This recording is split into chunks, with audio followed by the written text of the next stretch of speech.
Les éditions Sixtreed, avec l'aimable autorisation des éditions Talendier, présentent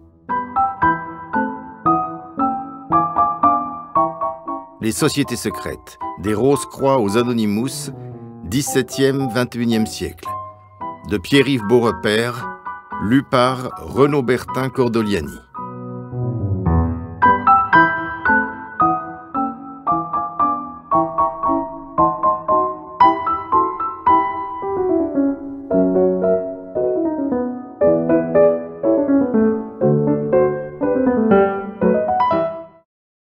Prologue.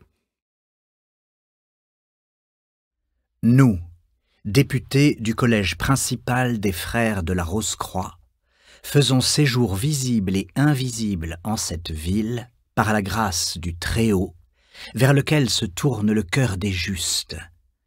Nous montrons et enseignons, sans livre ni marque, à parler toutes sortes de langues des pays où nous voulons être, pour tirer les hommes, nos semblables, d'erreurs de mort.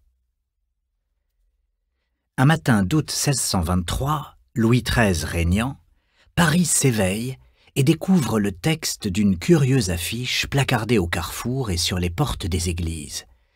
Ces auteurs anonymes poursuivent dans un second placard. « S'il prend envie à quelqu'un de nous voir par curiosité seulement, il ne communiquera jamais avec nous. Mais si la volonté le porte réellement et de fait de s'inscrire sur le registre de notre confraternité, nous qui jugeons des pensées, lui ferons voir la vérité de nos promesses, tellement que nous ne mettons point le lieu de notre demeure, puisque les pensées jointes à la volonté réelle du lecteur seront capables de nous faire connaître à lui, et lui à nous. » Libellistes et faiseurs de nouvelles s'emparent aussitôt de l'affaire et s'activent pour faire des placards un bruit et du bruit une rumeur qui enfle et met bientôt tout le royaume en émoi. Qui se cache derrière cette confrérie des invisibles? Quels sont ses pouvoirs de communication mystérieux et ses intentions réelles? S'agit-il d'une mystification ou d'une révélation?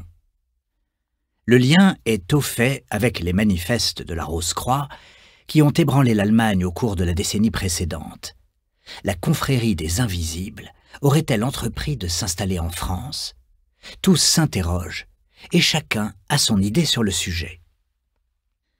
400 ans plus tard, le public a beaucoup changé.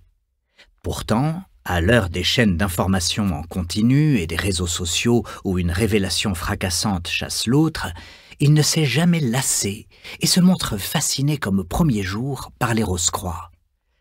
Qu'il s'agisse de la révélation authentique de l'existence d'une confrérie invisible ou d'une forgerie d'un canular, les Rose-Croix sont des maîtres du secret et leur surgissement dans l'espace public marque les débuts d'une révolution.